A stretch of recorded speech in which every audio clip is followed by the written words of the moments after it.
Hello everyone. आज हम क्रिया शारीर का NCERT के सिलेबस का जो 12 पॉइंट है आहार पाक उसके बारे में पढ़ेंगे। तो उसमें क्या क्या पूछा गया, अन्न व स्रोतस, अवस्था पाक, निष्ठा पाक, सार और कीट भाग कैसे अलग होते हैं, अवस्था पाक में कौन सा दोष प्रिडोमिनेंट होता है, ग्रहणी, पित्तधरा, कला और कोष्ठ के बारे में। ठीक है, तो सबसे पहले हम देखते हैं अन्न व स्रोतस। हमने स्रोतस में देखा था कि कौन से स्रोतस का मूल क्या है और ये सब। तो अन्न व स्रोतस का मूल क्या है? अन्नवाहनाम श्रोतसाम आमाशय मूलम वामच पार्श्व। अभी तक तो आप लोगों ने ये वाला श्लोक याद कर लिया होगा। क्या है? अन्नवाहनाम श्रोतसाम आमाशय मूलम वामच पार्श्व। अन्न और श्रोतस का मूल क्या है? आमाशय और वाम पार्श्व। आमाशय मतलब क्या होता है? स्टमक। और वाम पार्श्व मतलब फ्लैंक्स, मतलब जो साइड्स होती है ना वो। ठीक है। और आचार्य सुश्रुत ने क्या बोला है? आमाशय और अन्नवाहिनी धमनियाँ। ठीक है, तो अन्न और श्रोतस का मूल क्या है? आमाशय, अन्नवाहिनी धमनियाँ और वाम पार्श्व। ठीक है। श्रोता दृष्टि के कारण क्या है कि अन्न व जो स्रोतस है, आमाशय, वाम पार्श्व, ये सब ये दूषित कैसे होते हैं? असमय भोजन करने से, अति मात्रा में भोजन करने से और अहितकर भोजन करने से। मतलब हम खाना सही से नहीं खाएंगे, सही समय पर नहीं खाएंगे, बहुत ज़्यादा खा लेंगे तो हमारा जो अन्न व स्रोतस है वो दूषित हो जाएगा। दूषित होने पर क्या लक्षण दिखेंगे? अन्न की इच्छा न होना, अरुचि, अपची और वमन, मतलब खाना खाने की इच्छा नहीं होगी। ठीक है। अरुचि भी वही, अगर हमारे सामने खाना रखा है फिर भी हम मतलब उसको हमको पसंद नहीं आ रहा है खाना खाना। अपची, इंडाइजेशन होगा, और वमन, वोमिटिंग होगी। ठीक है। और अन्न व स्रोतस के विद्ध, आचार्य सुश्रुत है ना, सारे स्रोतस के विद्ध लक्षण, मतलब अगर वहाँ पे कोई इंजुरी हो रही है तो क्या सिम्टम्स दिखेंगे? तो क्या हो रहा है? आद्यमान मतलब पेट फूल रहा है, उदरशूल एब्डोमिनल पेन हो रहा है, अन्न द्वेष खाने से द्वेष हो रहा है, सर्दी, वोमिटिंग, पिपासा मतलब प्यास लग रही है, आंध्य अंधा हो जाएगा, और मरण, मृत्यु भी हो जाएगी। ये दो अलग सिम्टम्स है, अंधापन और मृत्यु। कौन से स्रोतस में विद्ध से हो रहा है? अन्न व स्रोतस में विद्ध से। ठीक है, तो क्या क्या है? अन्न स्रोतस का मूल आमाशय, वाम पार्श्व और अन्नवाही धमनियाँ। श्रोत दृष्टि के कारण क्या है? असमय भोजन करना, अति मात्रा में भोजन और अहितकर भोजन। लक्षण: अन्न अरुचि, खाना खाने की इच्छा नहीं होना, इंडाइजेशन होना, वोमिटिंग, विद्ध होने पर आद्यमान, उदरशूल, अन्न द्वेष, सर्दी, पिपासा, आंध्य और मरण। और चिकित्सा क्या कराएंगे अपन? अगर अन्न स्रोतस दूषित हो रहा है तो अपन दीपन पाचन करवाएंगे। ठीक है, दीपन पाचन चिकित्सा करवाते हैं। उसके बाद आता है अगला टॉपिक, अवस्था पाक। मतलब जब हम खाना खाते हैं ना, तो खाना खाने से लगाकर मतलब उसके जो खाने से हमको क्या रिजल्ट मिल रहा है, उसको दो भागों में बांटा है, अवस्था पाक और निष्ठा पाक। तो अवस्था पाक के अंदर ना तीन अवस्थाएं आती है, प्रथम, द्वितीय और तृतीय। मतलब स्टमक में जा रहा है, ड्यूडेनम में जा रहा है और लार्ज इंटेस्टाइन में जा रहा है। तो जो पूरा डाइजेशन की जो प्रोसेस है ना, वो कहाँ तक आती है? अवस्था पाक तक। तो पहले हम उसके बारे में पढ़ते हैं। तो अवस्था पाक में क्या है? भुक्त अन्न को प्राणवायु कोष्ठ में ले जाती है। ठीक है, मतलब भुक्त अन्न मतलब जो हमने खाना खाया है। हमने लास्ट वीडियो में जो फ्लो चार्ट पढ़ा था ना, अब उसको ध्यान में रखना। ठीक है, तो जो हमने खाना खाया उसको प्राणवायु कोष्ठ में लेके गए, मतलब स्टमक में लेके गई। वहाँ कोष्ठ में स्थित विविध प्रकार के द्रव से उसका संघात नष्ट हुआ, मतलब वहाँ पे जो लिक्विड है, मतलब सिक्रेशन जो भी उससे ना वो टुकड़ों में बढ़ गया। क्लेदक कफ से स्नेह अंश से मृद हुआ, उसके ऊपर म्यूकस का कवरिंग हो जाती है तो वो सॉफ्ट हो जाता है। फिर समान वायु से संदूषित होकर जठराग्नि से पचन हुआ। ठीक है, फिर वहाँ पर समान वायु हमने देखे थे, प्राण मतलब वात के 5 भेद थे, उनमें से समान वायु जो आमाशय में थी वो क्या करती है? अग्नि को बढ़ाती है, तो उसका डाइजेशन हुआ उस खाने का। जठराग्नि के संपर्क से उसके रूप में परिवर्तन होता है और पाचन के कारण अनेक मलों का प्रादुर्भाव होता है। अंत में रस और मल का पृथक्करण होता है। पाचन की इस अवस्था को अवस्था पाक कहते हैं। मांस स्रोतस की अवस्था अनुसार इनमें परिवर्तन होता रहता है। ठीक है, तो हम इसको देख लेते हैं। क्या हुआ? जो हमने अन्न का सेवन किया, ठीक है, वो कैसे? प्राणवायु से कहाँ गया? कोष्ठ में, मतलब स्टमक में। ठीक है, वहाँ पे क्या हुआ? वहाँ पे जो द्रव थे उनसे क्या हुआ? वो छोटे छोटे, मतलब उसका संघात नष्ट हो गया, छोटे छोटे टुकड़ों में बढ़ गया। ठीक है, नष्ट। उसके बाद वहाँ पे क्लेदक कफ आया। ठीक है, तो क्लेदक कफ ने क्या किया? उसको सॉफ्ट किया, मतलब उसको मृदु किया। फिर वहाँ पे समान वायु आई। समान वायु ने जठराग्नि को बढ़ाकर क्या किया? उसका पाचन किया। ठीक है, फिर पाचन के बाद क्या हुआ? उसका आहार रस और मल भाग अलग अलग हो गया। तो ये जो पूरी प्रोसेस है अन्न से लगाकर रस और मल बनने तक की, उसको क्या बोलते हैं? अवस्थापक। ठीक है। भुक्त आहार के स्थान भेद अनुसार अवस्था अनुरूप जो पचन होता है वह अवस्थापक है।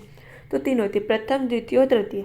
ठीक है। हम ना दोषों का जो प्रिडोमिनेंस है ना वो भी इसी के अंदर पढ़ लेंगे, तो हमको बाद में वो अलग से टॉपिक नहीं पढ़ना पड़ेगा। ठीक है। तो प्रथम अवस्था को क्या बोलते हैं? मधुर अवस्थापक।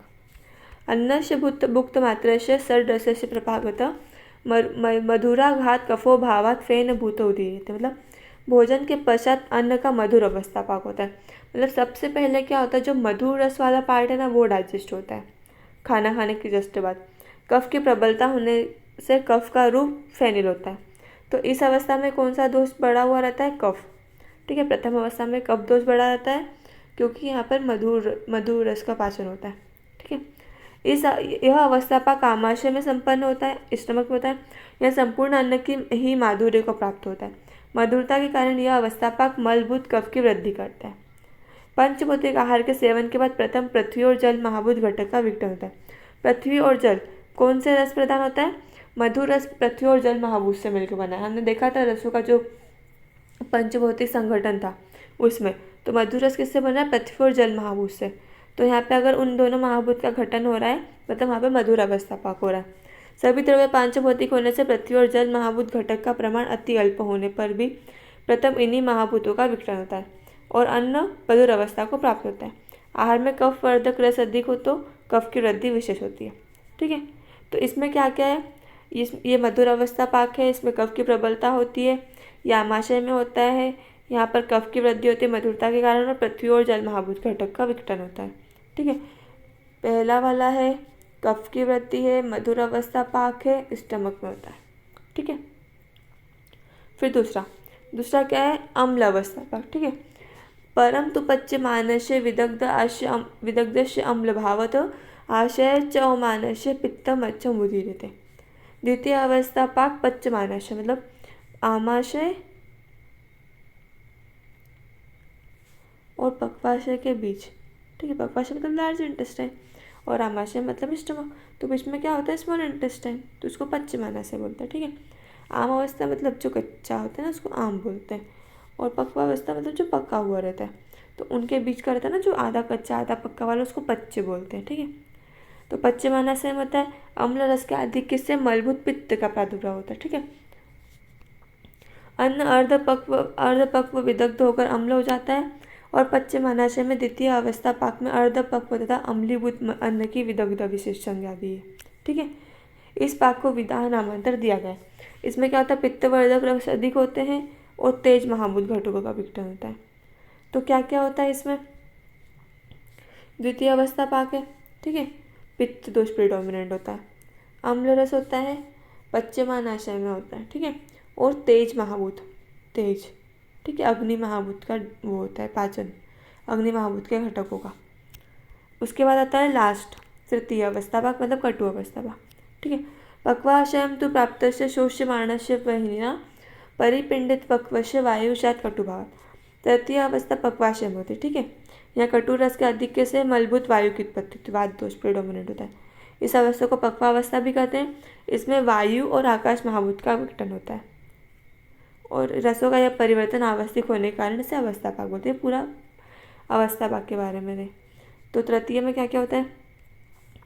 थर्ड स्टेज है, वात प्रिडोमिनेंट है, कटु रस होता है, और क्या पक्वाशय में होती है। इसमें कौन से महाभूत होते हैं? वायु और आकाश। ठीक। उसके बाद आता है निष्ठा पाक। अवस्था पाक हो गया कि खाने का डाइजेशन हो गया मतलब लार्ज इंटेस्टाइन था।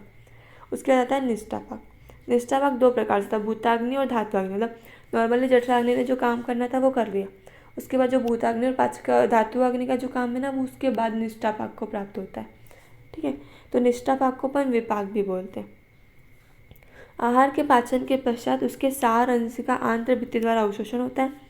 शोषण के पश्चात इस अन्न रस में जो परिवर्तन होता है उन्हें निष्ठा पाक या विपाक कहते हैं। डाइजेशन हो गया खाने का, 2 भाग बनते हैं, आहार का रस और मल। तो जो आहार का रस है मतलब जो मेन पार्ट है उसको इंटेस्टाइन से एब्जॉर्ब होता है, फिर वो लीवर में जाता है, हमने देखा था यकृत में जाएगा, फिर वहाँ पे भूताग्नि की क्रिया होगी, फिर रस धातु बनेगी, वो सब। तो जो एब्जॉर्प्शन के बाद जो क्रिया होती है ना, वो निष्ठापाक है। निष्ठापाक तथा विपाक के संबंध में आयुर्वेद में 2 मत है, मतलब दोनों आचार्यों ने अलग अलग बोला। आत्रेय और धन्वंतरी। आत्रेय जो थे, जिनके शिष्यों ने में से किसी ने अग्निवश तंत्र मतलब चरक संहिता का निर्माण किया, और धन्वंतरी जो आचार्य सुश्रुत के गुरु थे। ठीक है, तो ये 2 संप्रदाय चल रहा है। तो आत्रेय संप्रदाय वालों ने क्या बोला है, इस मत का मानना है कि रस विपाकवादी अथवा विविध विपाकवादी कहते हैं, मतलब ये जो मानते हैं ना इन लोगों को, इस मत के अनुसार अवस्थापाक की समाप्ति पर आहार के सार और मल के पृथक्करण के समय शरीर में अवशोषित आहार के सार भाग में रासायनिक परिवर्तन होकर कुछ विशेष रस उत्पन्न हो जाते हैं।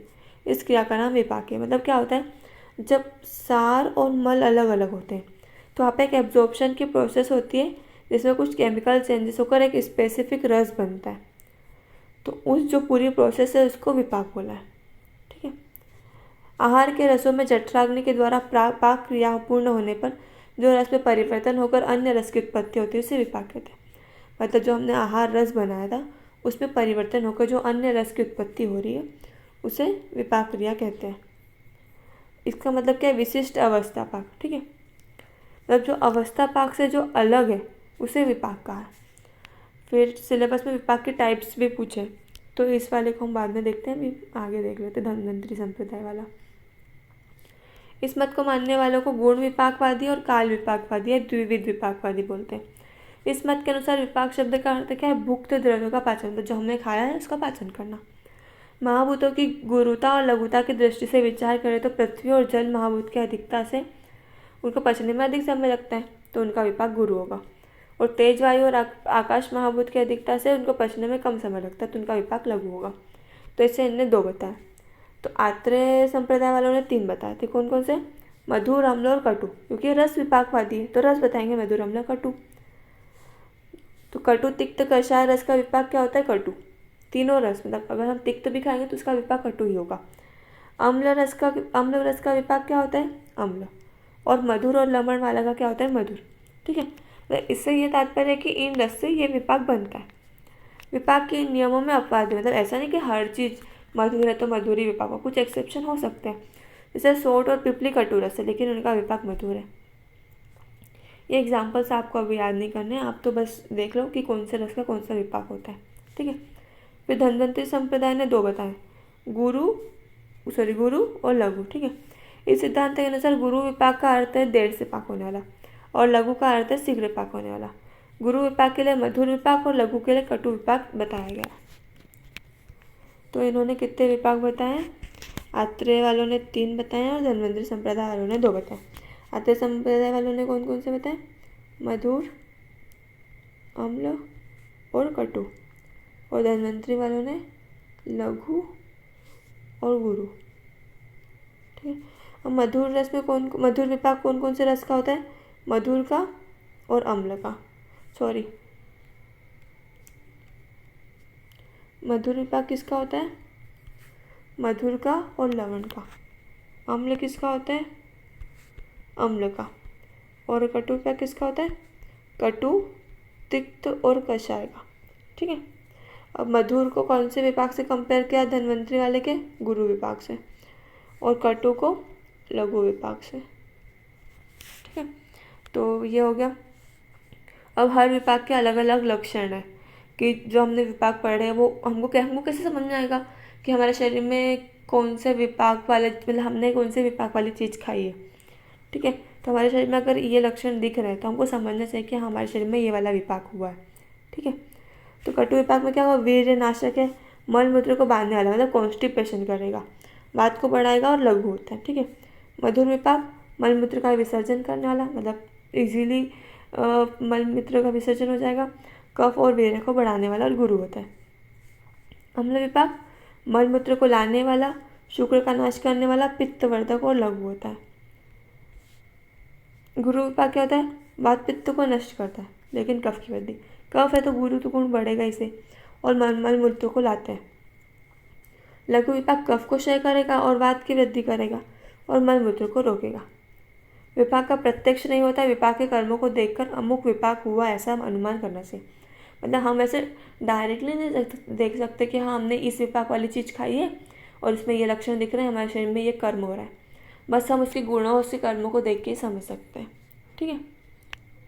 रस निपाते द्रव्याणाम विपाक कर्मनिष्ठ है। मतलब क्या होता है, रस का ज्ञान जीवा द्वारा प्रत्यक्ष होता है। हमने कोई सा भी रस से कुछ मीठा खाया तो हमको जीव पे रखते पता चलेगा कि हाँ ये मीठा है, तो निपात में मतलब उसी स्थान पे पता चल गया। परंतु विपाक का ज्ञान कर्म की समाप्ति पर अनुमान द्वारा होता है। ठीक है, क्योंकि यह क्रिया शरीर के अंदर होती है तो हम अंदर तो नहीं देख सकते ना। मतलब ऐसा ठीक है कि हम मॉडर्न में बहुत सारे इंस्ट्रूमेंट वगैरह आ गए हैं, उससे हम देख सकते हैं अंदर क्या चल रहा है, लेकिन विपाक को ऐसे नहीं देख सकते कि कैसे हो रहा है। वहाँ पे थोड़ी पता चलेगा कि हाँ ये कफ है और कफ ऐसे बढ़ रहा है, वो तो बस एक अनुमान से पता चल सकता है। तो हमने क्या क्या पढ़ लिया, अवस्थापाक, निष्ठापाक और अन्नावशोतस के बारे में। अब हम डिफरेंस देख लेते हैं एक अवस्थापाक और निष्ठापाक में। मतलब ये आ सकता है 2 नंबर में, 5 नंबर में। अगर 5 नंबर में आता है तो फिर हमने जो ऊपर पढ़ा वो सब भी हम लिख सकते हैं, और 2 नंबर में आता है तो ऐसे टेबल बना सकते हैं। पचन की शुरुआत में पचन पूर्व काल में होता है। ठीक है, मतलब डाइजेशन की शुरुआत है, और ये पचन क्रिया समाप्त होने के बाद, मतलब डाइजेशन तो पूरा हमारा GIT वाला हो गया, उसके बाद की प्रोसेस है। स्थान काल सापेक्ष, स्थान काल निरपेक्ष। मतलब सापेक्ष पता है कि इसी जगह पे ये होगा, इसका पता नहीं कि कहाँ कहाँ क्या होगा। आवस्थिक परिणाम मतलब अलग अलग स्टेज में होता है, और मतलब बस इतना है कि थोड़े समय के लिए फिर वो चेंज हो जाएगा, और ये स्थायी होता है कि हाँ इतना न्यूट्रिशन हमको मिल रहा है, हमारी बॉडी में रहेगा वो। दोषों का उदीरण मलभूत। ठीक है, मतलब मल रूप में दोष निकलते हैं, इससे प्रसाद रूप में दोषों का उदीरण होता है। ये प्रत्यक्ष से पता चलता है या अनुमान से पता चलता है। ठीक है, इसके बाद है अगला टॉपिक, रोल ऑफ ग्रहणी एंड पित्तधरा कला। तो पित्तधरा कला ना हमने देखा था 7 कलाएं होती है, हम लास्ट लेक्चर में भी शायद हमने देखा था पित्तधरा कला। आप लोग शायद रचना शायरी में पढ़ेंगे 7 कलाएं, मांसधरा कला, त्वकधरा कला, ये सब। तो उसके अंदर एक पित्तधरा कला आती है, वो छठी धरा कला होती है। ठीक है, और वो कौन होती है, ग्रहणी होती है, मतलब ड्यूटेनम। तो उसी के बारे में अग्नि अधिष्ठानम अन्यस्य ग्रहणात् ग्रहणी बता। ग्रहणी अग्नि का अधिष्ठान है, ग्रहणी नाम की पित्तधरा कला पाचक अग्नि का अधिष्ठान है। ठीक है, ग्रहणी आमाशय और पक्वाशय के बीच, ड्यूटेनम है तो स्टमक और लार्ज इंटेस्टाइन के बीच होगा। ग्रहणी खाए हुए अन्न को ग्रहण करती है, ग्रहणी में अन्न का पाचन होता है, ग्रहणी में अन्न का पाक होता है, और पाक के पश्चात आहार रस के 2 भाग, सार और किट्ट भाग भी होते हैं। जो हमने पूरा अवस्था पाक देखा है ना, वो पूरा पित्तधरा कला में होता है। ठीक है, कि क्या क्या होता है, अन्न को ग्रहण करती है। ठीक है, फिर छठी धरा कला है, कौन सी, पित्तधरा कला, खाने का पाचन करती है, सार और किट्ट भाग को अलग करती है।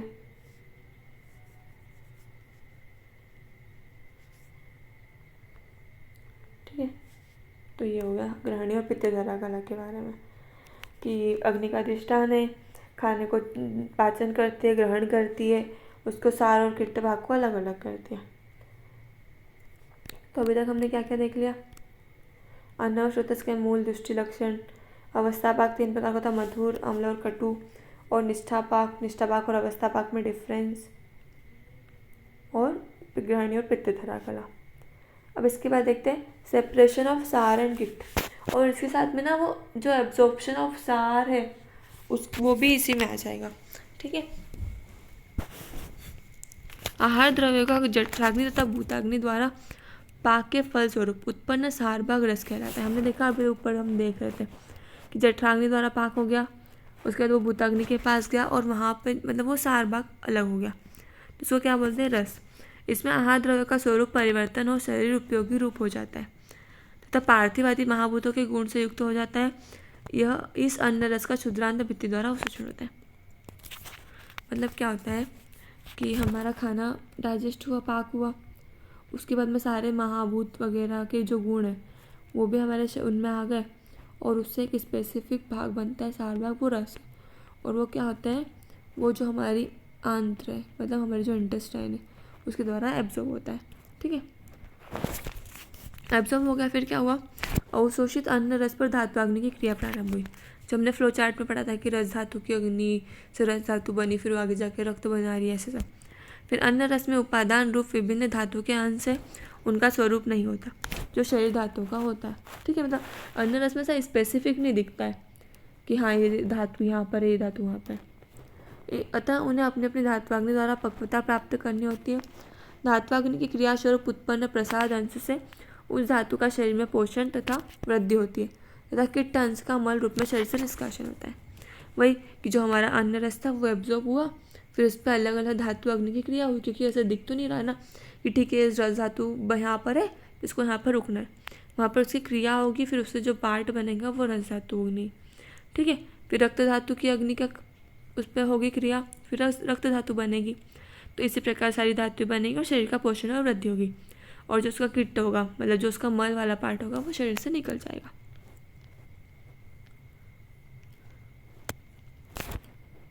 विष्ठा और मूत्र के मूत्र आहार के मूल है और रस आहार का सार है। ठीक है, विष्ठा और मूत्र मतलब फेसिस और यूरिन क्या है, आहार के मूल है, मूल नहीं सॉरी मल होगा, ये मल है।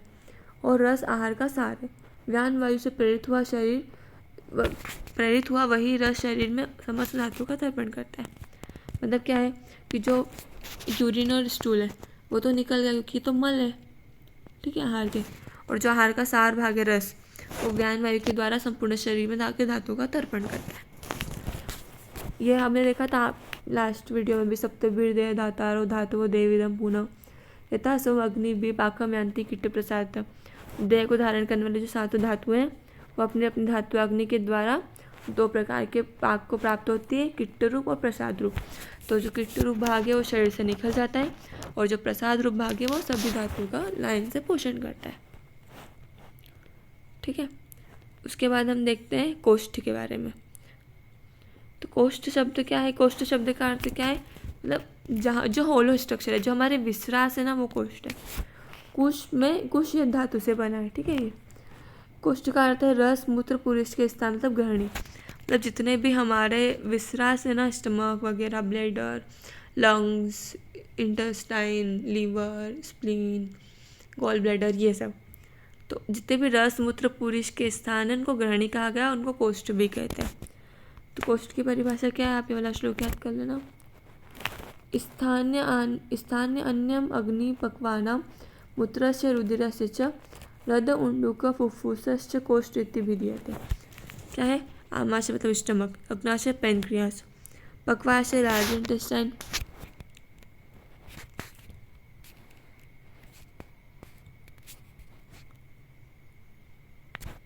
मूत्राशय ब्लैडर, रुधिराशय ब्लड मतलब ब्लड जहाँ पे स्टोर होता है, कौन सा रुधिराशय, लीवर।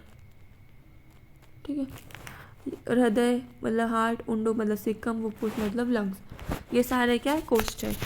तो जहाँ पर भी मूत्र पुरुष, रक्त, अग्नि, आम अन्न, पक्व अन्न, जो भी जहाँ भी रहता है वो क्या है, कोष्ठ है। ठीक है, तो कोष्ठ के बारे में समझना कि जितने भी हमारी बॉडी में विश्रास है वो सब कोष्ठ है।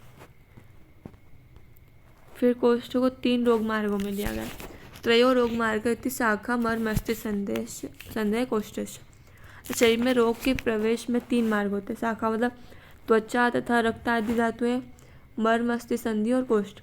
त्वचा मतलब शाखा मतलब त्वचा और रक्त आदि धातुएं, जितनी भी हमारे 7 धातुएं हैं उनमें से भी रस की जगह पे यहाँ पे त्वचा को लिया है। ठीक है, मर्म मतलब क्या होता है, वो हमारी बॉडी में कुछ ऐसे पॉइंट्स होते हैं जहाँ भी इंजुरी होने से मतलब डेथ, वाइटल पॉइंट्स ऐसे बोल सकते हैं। अस्थि बोन्स और संधि मतलब जॉइंट। और तीसरा है कोष्ठ, कि 3 रोग मार्गों में कहीं भी रोग हो सकता है। तो कोष्ठ विश्रास तो यहाँ भी बहुत सारे रोग होते हैं। कोष्ठ पुनरुच्यते महाश्रोत शरीर मध्य महानिम्नम आम पक्वाशय चेति पर्याय शब्द तंत्र च रोग मार्ग अभ्यंतर। मतलब क्या है, ये कोष्ठ के पर्याय बताएं। कोष्ठ को आयुर्वेद तंत्र में महाश्रोतस बोला है। महाश्रोतस क्या, भोजन नलिका, जो अपनी जीआईटी है ना, गैस्ट्रो इंटेस्टाइनल ट्रैक्ट, उसको महाश्रोतस बोला है। शरीर मध्य, भोजन नलिका में शरीर मध्य स्थित होने के कारण। ठीक है, महानिम्न, भोजन नलिका का मुख नीचे की ओर होने के कारण।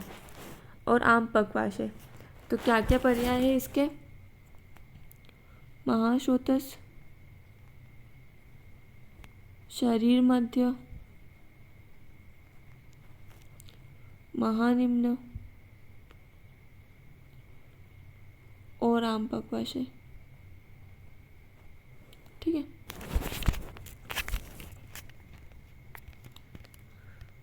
यह इन पर्यायवाची शब्दों में कहा गया है। यह रोग का अभ्यंतर मार्ग है, क्योंकि ये अंदर ही है ना, बॉडी के बाहर तो है नहीं। शरीर में कोष्ठ का नाम महाश्वेतस्का है। ठीक है, स्पेशल कोष्ठ किसको बोला है? मुंह से लगाकर एनल रीजन तक का जो पार्ट है, जो पूरा हमारा गैस्ट्रोइंटेस्टाइनल ट्रैक है, उसको स्पेशल कोष्ठ बोला गया। ठीक है, तो ये कोष्ठ क्या होते हैं, बॉडी में किसको कोष्ठ से रिलेट किया है, वो हमने देख लिया। अब यहाँ पे देखते हैं कोष्ठ के प्रकार। तो 3 प्रकार के कोष्ठ होते हैं। तत्र मंद क्रूरो मध्यो त्रिविध कोष्ठ भवति। ये आप श्लोक याद कर सकते हैं, क्योंकि टाइप से तत्र मृदु क्रूरो मध्यम इति त्रिविध कोष्ठ भवति। ठीक है, तो कोष्ठ कौन कौन से होते हैं? 3 होते हैं, मृदु, मध्यम और क्रूर। तो मृदु कोष्ठ क्या? पित्त की अधिकता वाला कोष्ठ मृदु होता है। इसमें क्या है? पित्त प्रिडोमिनेंट है। ठीक है, इसमें दूध से भी विरेचन हो जाता है। विरेचन मतलब क्या होता है? अपना जो स्टूल है वो क्लियर होना। ठीक है, मतलब एक तरह से क्या बोलते हैं इसको ना, मोशन क्लियर हो जाते हैं। उसको बार बार मोशन आता है, इसके साथ पित्त निकल जाता है। वो हमारी पंचकर्म की प्रोसेस है। तो अगर हमने सिर्फ उसको दूध दिया तो भी इसको विरेचन हो जाएगा। अर्थात मृदु कोष्ठ वाला व्यक्ति सुख विरेच होता है, तो उसको ईजिली विरेचन हो जाता है। उसके गर्म दूध से ही मल की शुद्धि हो जाती है। ठीक है, फिर है क्रूर कोष्ठ, वायु और कफ की अधिकता वाला। इसमें वात और कफ दोष होता है। इस कोष्ठ वाले व्यक्ति को कठिनाई से विरेचन होता है। मतलब उसको अपन कितनी भी मतलब ऐसी मेडिसिन देते हैं ना, जैसे बहुत ज़्यादा उष्ण तीक्ष्ण हो, उससे विरेचन का मतलब मृदु कोष्ठ वाले को तो बहुत ही ज़्यादा हो जाए, मतलब प्रॉब्लम बढ़ जाएगी। लेकिन उनको ना उससे भी बहुत मुश्किल से होगा। और मध्यम कोष्ठ समान दोषों वाले कोष्ठ मध्यम कोष्ठ वाले होते हैं। यह विरेचन साधारण है, मतलब नॉर्मली जितना रहता है कोष्ठ, कि हाँ मतलब डाइजेशन नॉर्मल है, जैसे वेग आने चाहिए वैसे वेग आ रहे हैं, इजीली दूध से भी विरेचन नहीं हो जाता और बहुत ज़्यादा मुश्किल भी नहीं है। ठीक है, तो मृदु कोष्ठ पित्त प्रिडोमिनेंट होता है, दूध से भी विरेचन हो जाता है। क्रूर में वात और कफ होता है, थोड़ा ज़्यादा मुश्किल होती है, और मध्यम में सामान्य रहता है। ठीक है, तो आज हमने ये सारा आहार पाक देख लिया। ठीक है, अन्न व श्रोतस के मूल आमाशय, वाम पार्श्व अन्नवायु धमनियाँ है। फिर अवस्था पाक 3 होते हैं। प्रथम मधुर अवस्था पाक, इसमें कफ होता है। द्वितीय अम्ल अवस्था पाक, इसमें पित्त होता है। और तृतीय कटु अवस्था पाक, जिसमें वात होता है। फिर निष्ठा पाक होते हैं, इसके 3 प्रकार के होते हैं, कटु, अम्ल और मधुर। और धन्वंतरी संप्रदाय ने गुरु और लघु बताया। ठीक है, उसके बाद हमने देखा इनमें डिफरेंस। फिर ग्रहणी और पित्तधारा कला के बारे में। उसके बाद सार और किट्ट भाग कैसे अलग अलग होते हैं और कैसे उनका एब्जॉर्प्शन होता है। फिर कोष्ठ क्या होता है? आमाशय, अग्नाशय, पक्वाशय, मूत्राशय, रुधिराशय, हृदय, उंडू, फुफ्फुस। और 3 प्रकार के होते हैं, मृदु, मध्यम और क्रूर। ठीक है, तो आज की क्लास हम यहीं पे ख़त्म करते हैं। आप लोगों को कोई डाउट हो तो कमेंट सेक्शन में पूछ सकते हैं। और इस PDF को डाउनलोड करने के लिए डिस्क्रिप्शन बॉक्स में जो लिंक दिया है उसमें टेलीग्राम ग्रुप पे जाके आप PDF डाउनलोड कर सकते हैं। चैनल को सब्सक्राइब कीजिए, लाइक कीजिए और शेयर कीजिए। Thank you so much.